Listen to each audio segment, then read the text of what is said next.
ಎಲ್ಲರಿಗೂ ನಮಸ್ಕಾರ.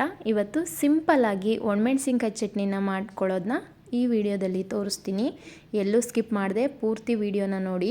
ಇದೊಂದು ಚಟ್ನಿನ ಮಾಡಿಟ್ಕೊಂಡ್ರೆ ರೊಟ್ಟಿಗೆ, ಚಪಾತಿಗೆ, ದೋಸೆಗೆ, ಬಿಸಿ ಅನ್ನಕ್ಕೆ ಎಲ್ಲ ತುಂಬ ಚೆನ್ನಾಗಿರುತ್ತೆ. ಬೇಳೆ ಬೇಯಿಸ್ಕೊಂಡು ಆ ಕಟ್ಟಿಗೆ ಈ ಖಾರನ ಮಿಕ್ಸ್ ಮಾಡಿ ಒಗ್ಗರಣೆ ಮಾಡಿಕೊಂಡ್ರೆ ಸಾಂಬಾರು ರೆಡಿ ಆಗುತ್ತೆ. ಹಾಗಾದರೆ ಮಿಸ್ ಮಾಡದೆ ಈ ಚಟ್ನಿನ ಮಾಡಿಟ್ಕೊಳ್ಳಿ, ತುಂಬ ಯೂಸ್ ಆಗುತ್ತೆ.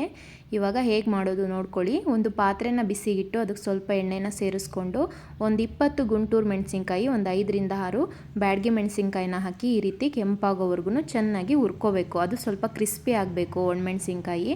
ಈಗ ಅದನ್ನು ಒಂದು ಜಾರ್ಗೆ ಸೇರಿಸ್ಕೊಂಡು ಇದಕ್ಕೆ 2 ಗಡ್ಡೆ ಆಗೋಷ್ಟು ಬೆಳ್ಳುಳ್ಳಿ, 1 ಕಟ್ಟು ಕೊತ್ತಂಬರಿ ಸೊಪ್ಪು, ರುಚಿಗೆ ತಕ್ಕಷ್ಟು ಉಪ್ಪು, 1 ಟೇಬಲ್ ಸ್ಪೂನು ಕಾಳುಮೆಣಸು, ಸ್ವಲ್ಪ ಹುಣಸೆ ಹಣ್ಣನ್ನ ಹಾಕಿ ಸ್ವಲ್ಪ ನೀರು ಸೇರಿಸ್ಕೊಂಡು ಇದನ್ನು ಗಟ್ಟಿಗೆನೆ ರುಬ್ಕೋಬೇಕು. ಆದಷ್ಟು ನುಣ್ಣಗೆ ರುಬ್ಕೊಳ್ಳೋಕೆ ಟ್ರೈ ಮಾಡಿ. ಸ್ವಲ್ಪನೇ ನೀರು ಸೇರಿಸ್ಕೊಂಡು ರುಬ್ಕೊಂಡ್ರೆ ಈ ರೀತಿ ನೈಸಾಗಿ ಪೇಸ್ಟ್ ಆಗುತ್ತೆ. ಇವಾಗ ಇದಕ್ಕೆ ಒಂದು ಒಗ್ಗರಣೆ ಮಾಡ್ಕೊಳ್ಳೋಣ. ಸ್ವಲ್ಪ ಎಣ್ಣೆನ ಹಾಕ್ಕೊಂಡು ಅದಕ್ಕೆ ಸಾಸಿವೆನ ಹಾಕಿ ಈ ರುಬ್ಕೊಂಡಿರೋ ಅಂಥ ಈ ಚಟ್ನಿನ ಹಾಕ್ಕೊಂಡು 1 ನಿಮಿಷ ಬಾಡಿಸ್ಕೊಂಡ್ರೆ ಈ ಚಟ್ನಿ ರೆಡಿ ಆಗುತ್ತೆ. ತುಂಬ ಬಾಡಿಸ್ಕೊಳ್ಳೋದೇನು ಬೇಡ. ಕಮ್ಮಿ ಪದಾರ್ಥಗಳನ್ನ ಹಾಕ್ಕೊಂಡು ರುಚಿಯಾಗಿ ಹೇಗೆ ಚಟ್ನಿ ಮಾಡ್ಕೊಳ್ಳೋದು ಅಂತ ಹೇಳ್ಕೊಟ್ಟೆ ಅಲ್ವಾ. ಹಾಗಾದರೆ ನೀವು ಮಿಸ್ ಮಾಡದೆ ಒಂದ್ಸಲ ಈ ರೆಸಿಪಿನ ಟ್ರೈ ಮಾಡಿ, ತುಂಬ ಚೆನ್ನಾಗಿರುತ್ತೆ. ನೀವು ಪದೇ ಪದೇ ಮಾಡ್ಕೋತಾ ಇರ್ತೀರಾ.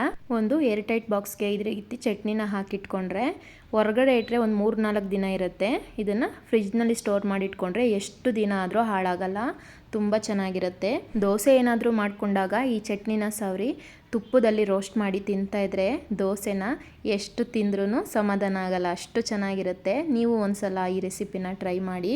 ನಮ್ಮನೇಲಿ ಈ ಚಟ್ನಿ ಅನ್ನನ ಎಲ್ಲರೂ ಇಷ್ಟಪಡ್ತಾರೆ. ಸಾಂಬಾರು ಕೇಳೋದೇ ಇಲ್ಲ, ಬರೀ ಈ ಚಟ್ನಿನಲ್ಲೇ ನಮ್ಮನೇಲಿ ಊಟನ ಮುಗಿಸ್ಕೋತಾರೆ.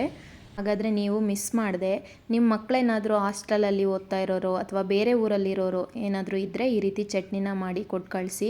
ಅವ್ರಿಗೂ ತುಂಬ ಯೂಸ್ ಆಗುತ್ತೆ ಮತ್ತು ಟೇಸ್ಟು ಕೂಡ ತುಂಬ ಚೆನ್ನಾಗಿರುತ್ತೆ. ನೋಡಿ, ರೊಟ್ಟಿಗೆ ಈ ರೀತಿ ಚಟ್ನಿನ ಹಾಕ್ಕೊಂಡು ಬೆಣ್ಣೆ ಜೊತೆ ತಿಂತಾ ಇದ್ದರೆ ಯಾವ ಪಲ್ಯನೂ ಬೇಡ, ಚಟ್ನಿನೂ ಬೇಡ, ಅಷ್ಟು ಸೂಪರ್ ಆಗಿರುತ್ತೆ.